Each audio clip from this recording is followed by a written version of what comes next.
ஹே all, வணக்கம் and welcome back to my channel. இன்றைக்கி வீடியோவில் சொரக்காய் வச்சு மசூர் டாலில் எப்படி சாம்பார் செய்யலான்றதை நம்ம வீடியோவில் ரெசிபி மூலமாக பார்க்கலாம். அதுக்கு முன்னாடி என்னோடய இந்த சேனலுக்கு சப்ஸ்கிரைப் பண்ணிக்கோங்க.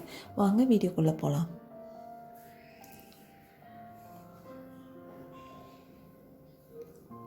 மசூர் டாலை எடுத்து நல்லா கழுவிட்டு நம்ம இது குக்கரில் செய்யாமல் நார்மல் பாத்திரத்துலேயே செய்யலாம். ஏன்னா 5 மினிட்ஸில் மசூர் டால் வெந்துடும்.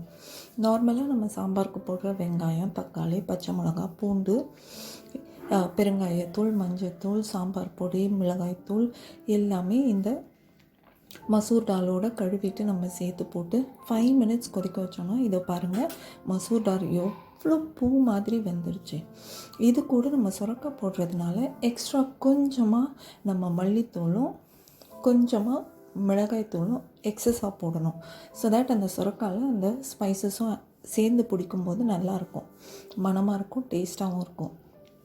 இப்போ மசூர் டால் வெந்ததுனால நான் கேஸ் ஆஃப் பண்ணிவிட்டேன். சைட் பை சைட் சுரக்காவை அந்த தோல்லாம் சீவி இதை எடுத்து வச்சுருக்கேன். இதை அந்த வெந்த சாம்பாரில் அதாவது அந்த மசூர் டால் சாம்பாரில் நான் அதை போடுறேன்.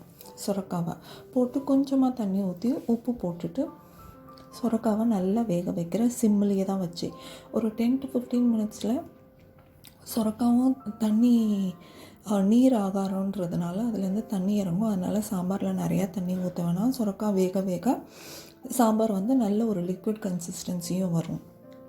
ஸோ அது வந்ததுக்கப்புறம் நம்ம சைட் பை சைடு வேறு ஒரு பாத்திரத்தில் கடுகு, உளுத்தம்பருப்பு, சீரகம் போட்டு தாளித்து வச்சுட்டு அதை அந்த சுரக்காய் வெந்ததுக்கப்புறம் இருக்கிற சாம்பாரில் நம்ம போட்டு நல்லா கலக்கி விட்டுடலாம்.